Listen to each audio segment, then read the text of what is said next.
Emily and Christina for organizing this so beautifully, and Anna, and Jackie, and Isabella, and Julia, and Mikey, everybody. We have the best staff in the whole world.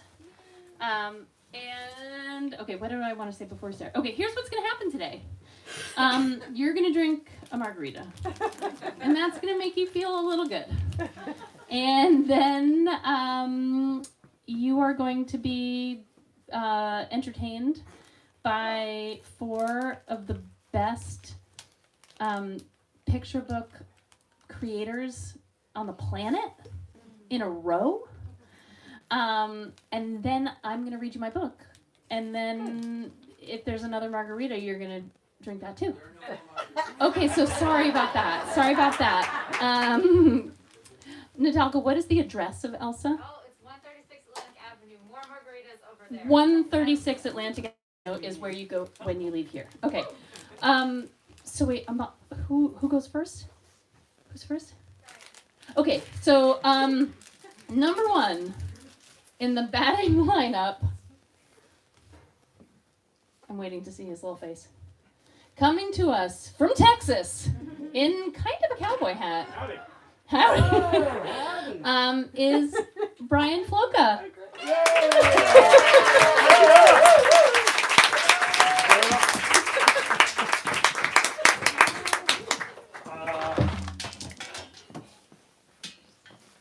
Thanks for that introduction. Congratulations. I'm happy to be here with all you wonderful people in this wonderful store for a wonderful event.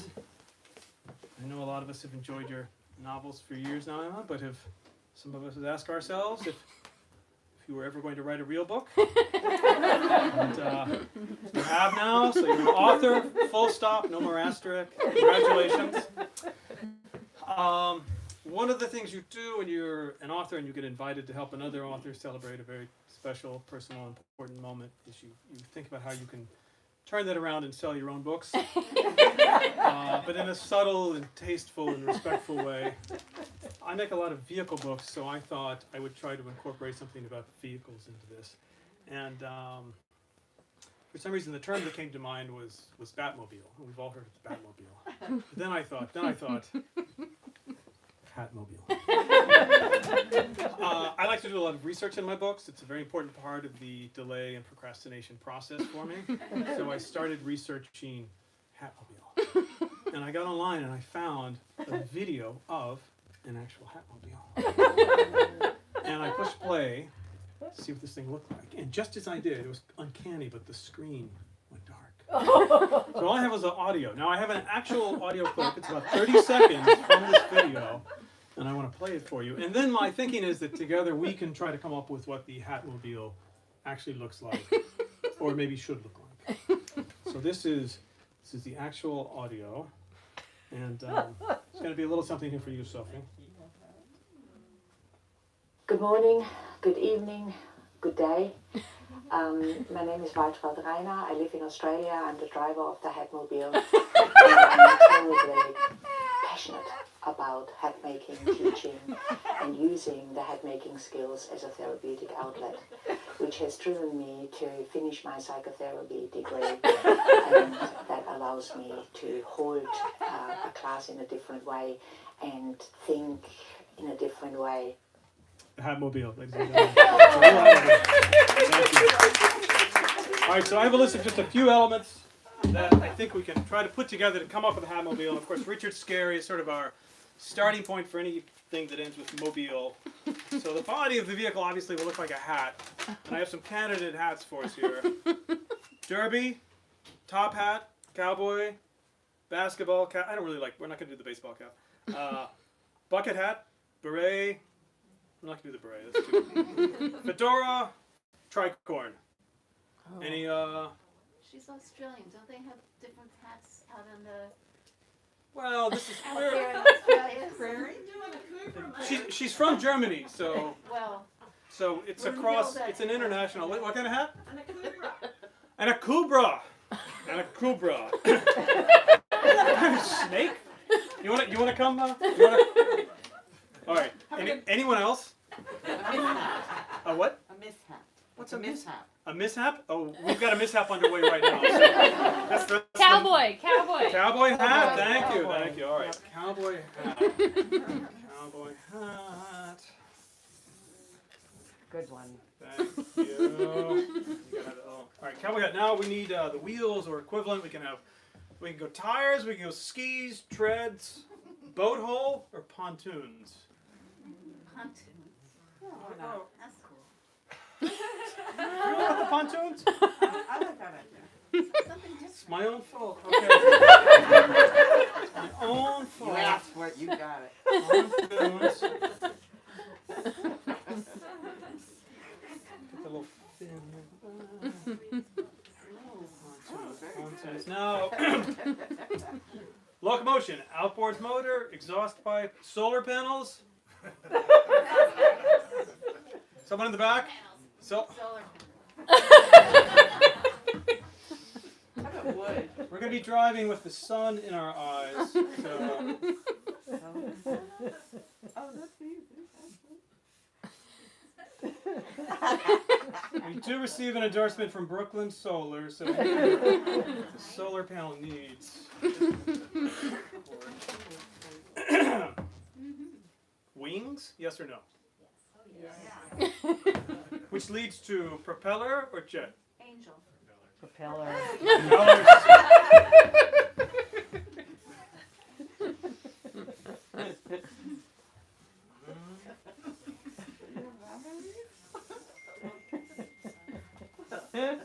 Oh, and these things are great. We want to have these. Whatever they are.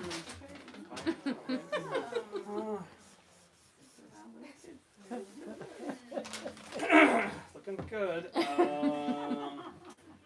Millennium Falcon radar dish, yes or no? Yes. Sophie?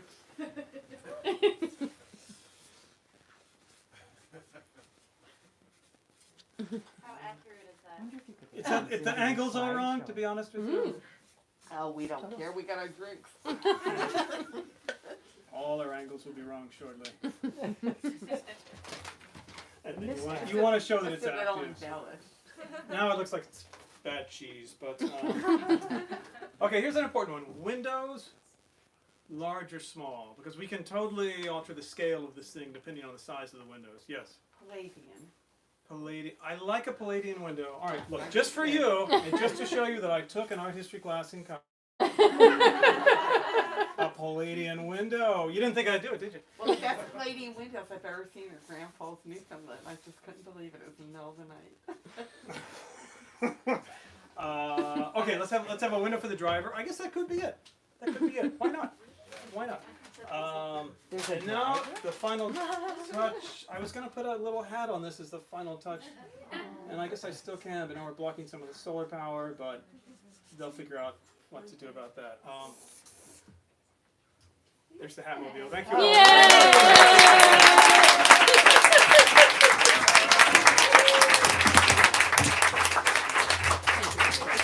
Brilliant. Okay, who? Oh my God. It's allergic to me.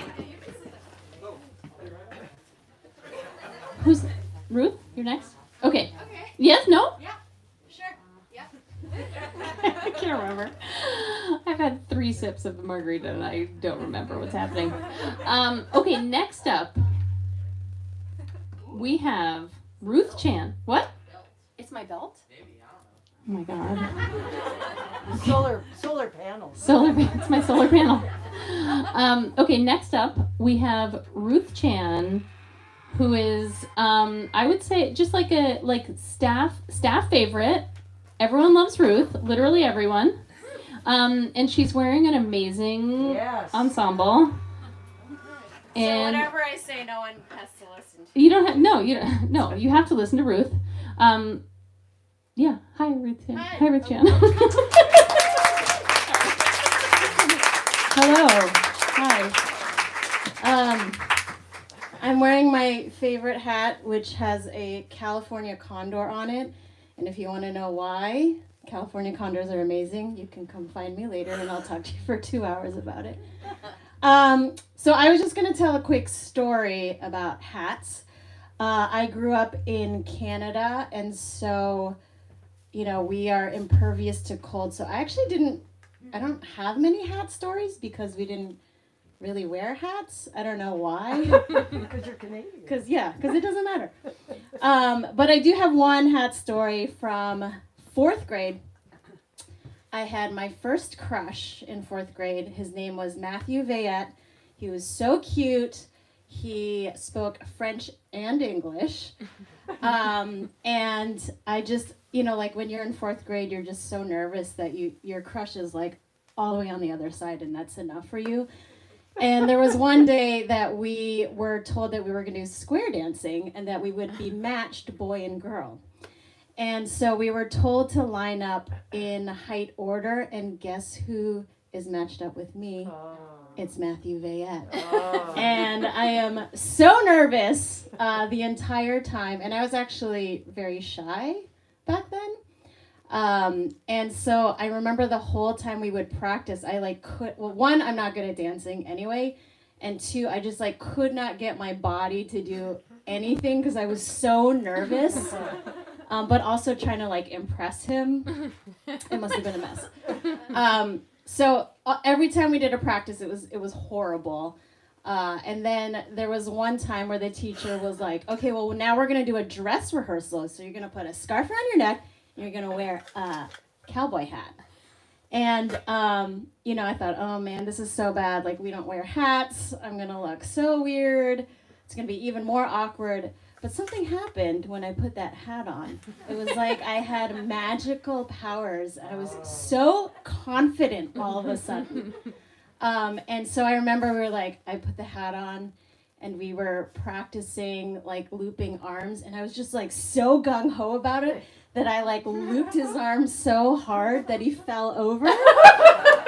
And I remember this, it's seared in my brain where he looked up and he goes, just chill out. And I remember my heart breaking into a million pieces and thinking oh man, what did I just do? And then the next day, to make it even worse, he had asked to change partners. Oh. But my partner it was one of my friends, so it ended up being fine. But the moral of the story is beware of the power that you wield when you put a hat on.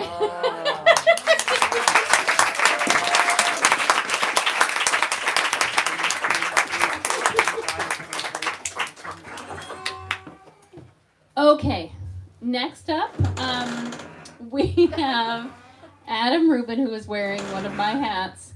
Adam Rubin, I love for a lot of reasons, but right now, this week, because he told me everything I had to do to make a slideshow to go visit schools, and I wrote down every single thing he said, and I did every single thing he said. So, there are pictures of my cats wearing hats. Adam said to do that, and I wrote it down and I underlined it, and the kids love it. Okay, so Adam Rubin is the author of all your favorite books. Adam Rubin, please come out and show everyone my good hat.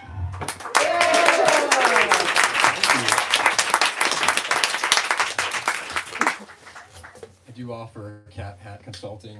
My hourly rates are very reasonable.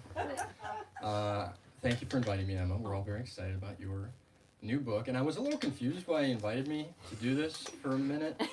At first, she was like, can you tell a story about a hat? And I was like, I guess. And then I realized it was just so that Emma doesn't feel inadequate, that she can't draw all the pictures in the books that she writes. It's true. It's So true. that's why I'm here too, because I don't draw pictures either, so we're in good company. So this story is one of my favorite stories. Luckily, it does involve a hat tangentially. But I have to start at the beginning to give you a little context. So, I was a weird little kid, and I grew up in Rockland County, New York. No applause, which is someday. Anyway, Rockland is kind of like the Jersey suburbs if there was no train to the city. And so when I got a letter in the mail from Washington University in St. Louis, I was like, it's a castle. It's so far away from my house. I had to go. I had lived in the same house from the time I was born till the time I went to college. I knew the same kids. I was the same kid. You know, everybody knew you. You know, you grew up in a small town. It's like, you are that person you were in first grade till you're in high school.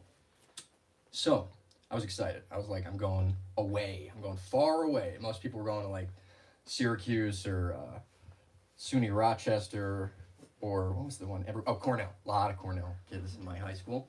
But I was like, I'm getting out of here. And little did I know how much I would be teased for my accent. But when I went, I got there a week early because they do like a pre-freshman orientation, right? And it's a great way to integrate these young idiots into living on their own, right? They don't know, they've never been on their own before, and all of a sudden they're like responsible for their own meals and laundry, and it was exciting. And so my roommate, and the other thing about like freshman year is you just make friends, or that first part of freshman year, you just make friends with anybody you see is now your friend. So I'm with my best friend at the time, and I cannot tell you his name. But we're walking around campus. We're going to the student union, going to get Taco Bell for like the 6th time in 2 days. Because who's gonna tell you got a card? You just you swipe the card and they just give you Taco Bell. Pretty good deal for me. So I'm going to the Taco Bell on top of the world. You know, I'm an adult now. I'm on my own. And I see this guy walking past me in a Pittsburgh Pirates hat. And he's walking past me, and it happened after I saw him, but he flashes back to me, and I stop, and I say to this best friend of mine, was that Michael Keaton? Looked just like Michael Keaton, that guy. And we keep walking, and my friend says, yeah, that was Michael Keaton. His son is an incoming freshman. He's going to school with us. And I was like, no way. And I kind of didn't believe him. So I sort of jog back and loop around, and I'm like sort of jogging next to Michael Keaton to like see if it's him or not. And just when I realize it's definitely him, he sees me and we make eye contact. So I freeze and I say, Michael Keaton. Which he probably gets a lot. And he took it very, very graciously. He was just like nodded, and he was like, yep, that is who I am. And I said, I love your work. I love Johnny Dangerously and Night Shift and Beetlejuice. Now, this was 2001, so I didn't mention Birdman, but I would have, of course, if it had happened in the future. And I didn't mention Batman, but I didn't mention Batman on purpose. I thought that would be like, I show him I'm a real fan. And Michael Keaton, for whatever reason, says, it's so nice to meet you. What's your name? And I said, I'm Adam. I came from New York. I don't know what I'm going to major in yet, but I'm going to get Taco Bell. I've eaten Taco Bell like 6 times in the last 2 days. And he's like, that's great, man. That's great. And he couldn't have been nicer. Like, pats me on the shoulder, and like shakes my hand and like makes eye contact, like shakes my hand. Really like a good man handshake. Not everybody has those. And I leave. And I was floating on air. I was walking around like so happy. And then I got Taco Bell, which made it even better. The next day, I'm walking to get Taco Bell again with my roommate, Warren, who's an ass. That's neither here nor there, but just for color. And we're walking to Taco Bell, and I said, Warren, you ass, yesterday I met Michael Keaton. And he goes, no, you didn't. And I go, I did. I met Michael Keaton. We were right here. I shook his hand. I told him I like Beetlejuice. He was so nice. He's like, no, you didn't. I go, yeah, his kid's going to school here. Nah, he's not. You're full of shit. And I swear to you, at that moment we're walking, like there's, it's like a mall where there's an upper like walkway, and then there's the middle atrium and the peep down. We're walking on this upper part, and I hear, Adam. And I looked at Adam, and Michael Keaton is standing there waving me over. And his son is so embarrassed. Like, couldn't be more embarrassed. And my roommate is like, what the hell? And I just kind of, all right, that's what happens to me. I go talk to I go downstairs. I go up to Michael Keaton, still wearing his Pirates hat. And he says, Adam, remembers my name. This is my friend Sean. Or this is my son Sean. Sean just wanted to die. I don't know what's happening. He says, Sean, Adam is from New York. He doesn't know what he's going to major in. He loves Johnny Dangerously and the Night Shift and the Beetlejuice. And I'm like, and Sean's like, oh, okay. Couldn't have been a nicer guy, right? fast forward, I become friends with this kid, Sean. Michael Keaton's real name is Michael Douglas, but there was already a famous Michael Douglas, so he had to change his name to Michael Keaton. So his name is Sean Douglas. I got to go to Michael Keaton's house one time. And years later, Sean was at the Oscars when his dad was nominated for Birdman, and he became like a tabloid celebrity. Everybody's like, who's that hot guy that's with Michael Keaton? He's a very handsome man, Sean. More importantly, he is a writer, a songsmith, a musician. He writes for a lot of different famous artists that you would have heard of that I can't think of off the top of my head. But in my last picture book, which is called Gladys the Magic Chicken, there was a song. And there's no tune to the song, it's just lyrics because it's printed on the page. And for months, I was trying to figure out the right tune for this song. And I would go on hikes with my wife, and she'll tell you, and I incessantly singing.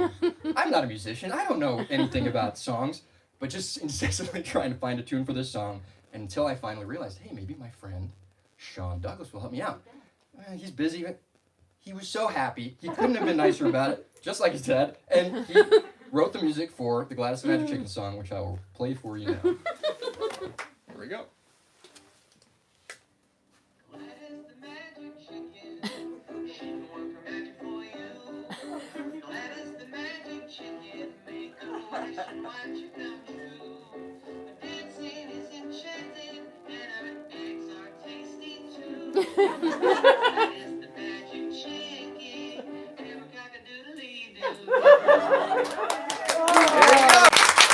Thank you very much. Thanks so much for inviting me. Enjoy the rest of the evening. Try those margaritas. They are good. I've had several. I just knew that was going to be good. Okay, so for our last extremely special guest of the evening, straight from Australia, pretty much, Sophie Blackall, who has won every prize, right? Yes. She's shaking her head. Everyone else is nodding. So let's just go with that. Also, really, truly the nicest and most generous woman in picture books. Except for Ruth. Okay, fine. Okay, tied. Come on out, Sophie.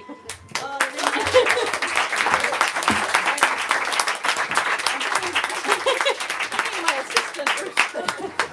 I brought a lot of things. Oh, hello. We were locked back in there the whole time. Can you believe it? I'm going to complain to the management. Sorry. I didn't especially ask to go first, and now that the bar has been set, it's even worse. I could just colour this in. But no, I'm going to tell you a story, and the story Brian. Did it on purpose. I didn't do a dot to that, but no. Fresh. I'm an artist. Fresh.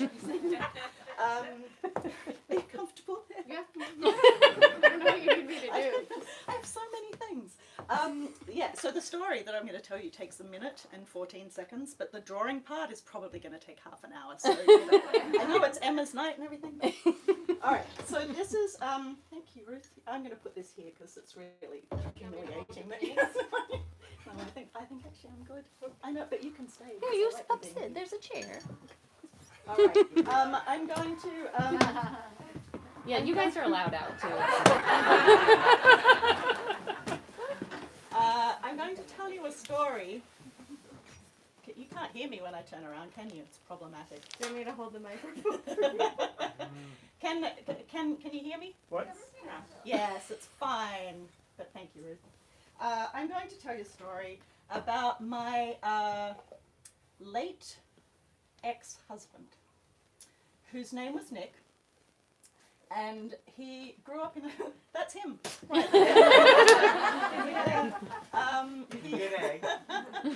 He grew up in Australia, and he never wore an akubra because nobody would, but I just wanted Brian to draw one, but he didn't.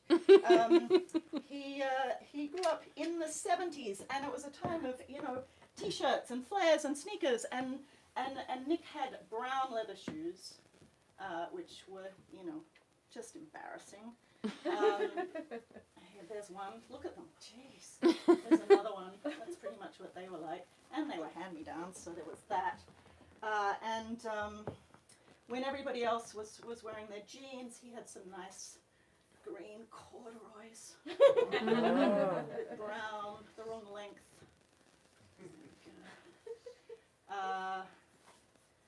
And no t-shirts with, you know, drag races or anything cool on them. He had kind of 1950s button-up shirts which he wore with a belt. Anyway, so we've got Nick here. And by the way, Nick was kind of famous for stealing other people's stories and pretending they happened to him, which he did, you know, most of married life. So I think he'd be quite pleased that I'm borrowing his story. All right, so Nick, he doesn't have any legs. Let's give him some legs. There we go. There's a sort of a grey. Nice Socks. just the socks, nice pulled up socks. Oh, it's looking good. I'm going to switch brushes now because I'm so fancy. Okay. Here's an arm.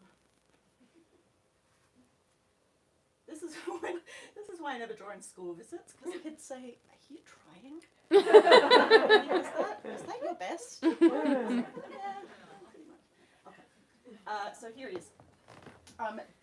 Nick was the fifth of 6 children. All of his siblings had long, straight blonde hair, but Nick had pink skin and orange hair, and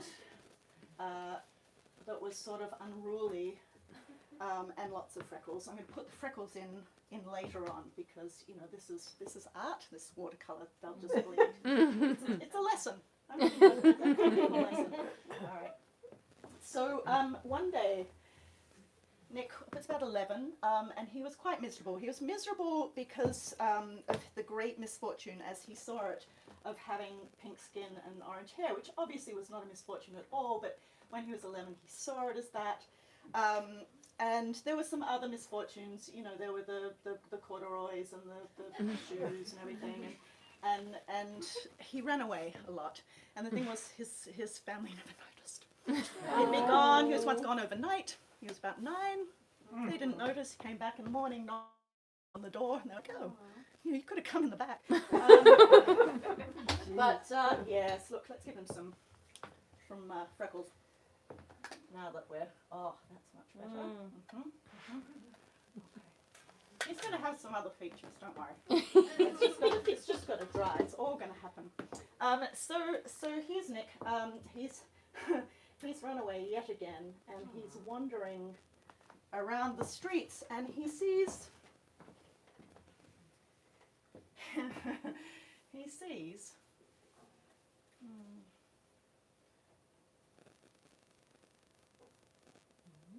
If I was Brian, I would engage you in charming and witty ways. What you thought he might have seen, but I'm just going to leave you in a comfortable silence. What on earth is this thing that he sees? Who thought this was a good idea? All right.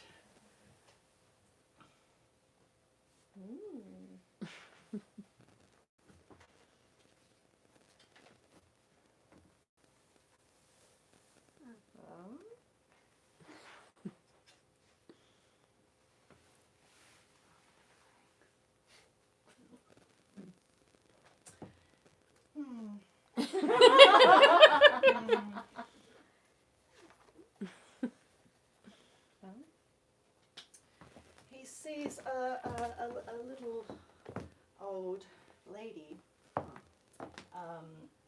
who's also wandering the streets, and she has a notice pinned to her front, which says, if, oh, my pencil's broken. Oh, Ruth.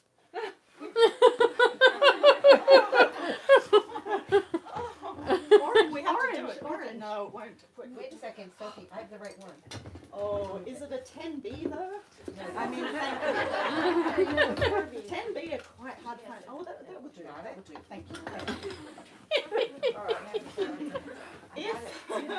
If find me, please. Oh. Take me home. I had a nice big safety pin on there. And there she was.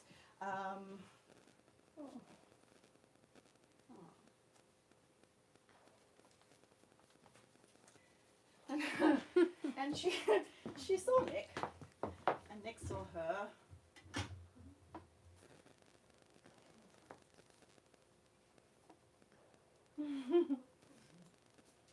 And here's his collar, some his shirt, embarrassing pockets.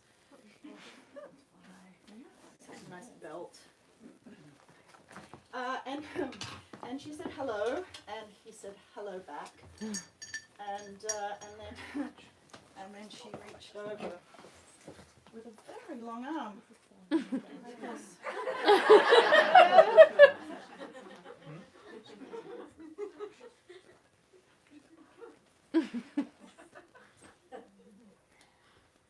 And she reached over with her long arm.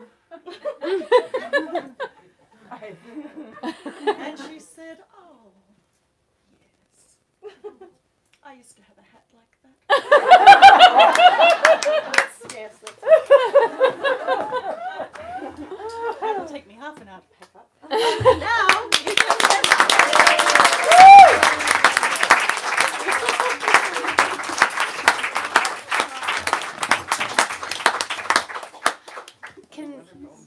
Christina, can someone pass me a copy of my book?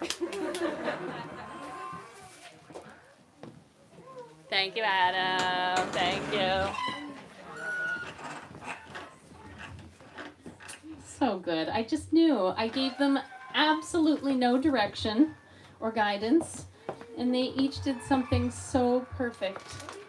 Just like I... No, it's Sophie! I'm looking at something else now. Oh my god. They were perfect until that moment when she put it away. No, we're leaving it right there so we can see it. Okay, so I'm gonna read you my book, but first I just want to say thank you to some people who are here, in addition, of course, to Brian and Ruth and Adam and Sophie. So I started writing this book in I think it was April of 2020, which was a super fun time. I'm sure you remember. And Mike was here, or not here, but on Smith Street, shipping out packages every day. And I was home with River and Miles, trying to entertain them and myself and not go crazy. And I couldn't work on a novel, but I found that I could do this because I could do it with my kids. And I could say, we're making books today. We're making books today. You know, I was totally calm. And then I sent it to my agent Claudia, and I was like, am I crazy? And she was like, no, you're not crazy. Let's call Janine. And so she sent it to Janine, and I was like, Janine, am I crazy? She said, no, you're not crazy. And then Janine said, I'm going to send it to Lori. And then Lori, I said, does Lori think I'm crazy? And Lori's the crazy one because she gave me money. And here's this book. But also mostly I want to thank my mom, because I think in some people's houses, they stop reading picture books at a certain age. Fools. They're not here, so we can talk about them like that. But in my house growing up, picture books were just as important and vital as all the other books. And, I have hanging up in River and Miles's room at home is a piece of paper just like this, with a drawing that James Marshall did in a room like this, and I mean, yeah, we're hoarders, okay, but it's good. It's good to be from a family of hoarders who love picture books. So, thanks, Mom. You're welcome, my love. Okay.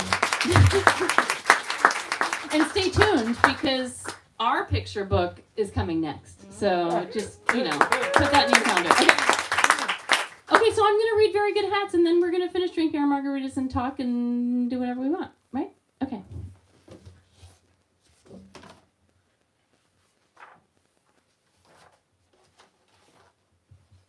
Do you know what a hat is? I bet you think you know what a hat is.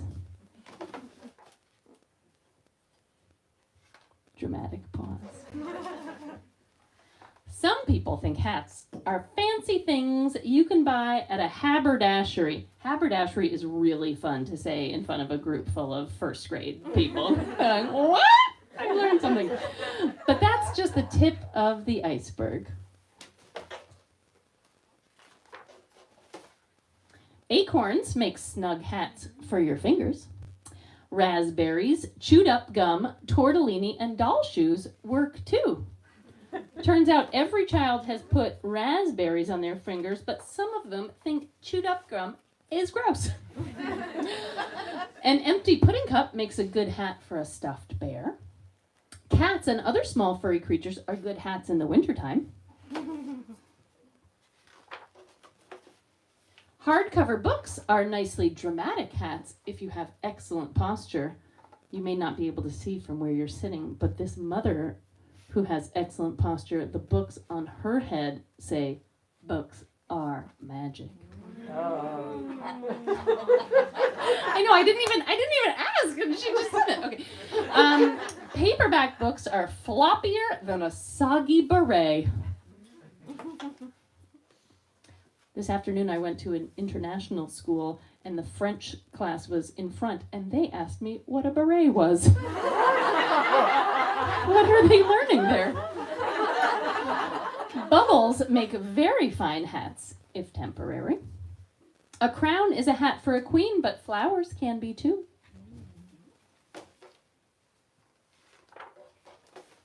The roof is the house's hat and a lid is a pot's hat. Everyone knows that. Oh, this is my favorite page. Pajama pants make for a dangly hat, and towels are twirly hats, majestic as a unicorn. The butt is what makes this page so good. It's a parental tush. Some hats come with the job. It's true, they do. I started talking in one of the schools about how the astronaut really needed that hat because and I was like, what am I? No. Okay, empty bowls work, but you have to make sure they're empty first. Otherwise, you might have a soup hat instead. If you would like to see a soup hat, all you need do is turn around and look at Christina, who made a perfect soup hat.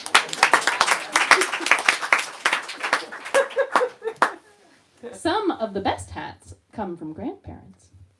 That's true. If you're in an airplane, you get to wear a cloud. If you're on a scooter, you have two hats, your helmet and the wind.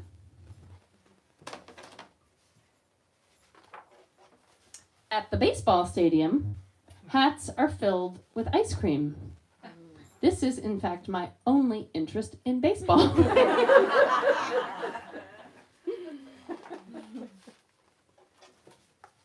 You can make a mummy hat out of toilet paper, but the cat will try to eat you. If a turtle can tuck its head into its shell, does that make its shell a hat? I say yes. Some of the children in the last couple of days have disagreed, but they're wrong. Some hats are just falling leaves. My favorite thing about this page is that, so the children are wearing leaves, but all of the animals in the background are wearing hats. You see? Hats are everywhere you look. Anything can be a hat if you believe it is. The end. Thank you everybody for coming. Thank you for wearing hats. You're gonna just have to go to Ascot. What? You're just going to have to go to Ascot. Yeah? To get a hat? Scott. After the races where you wear these. Oh yes. Oh yes. Okay. Yes. Yes, I will. Okay. Thanks, everybody.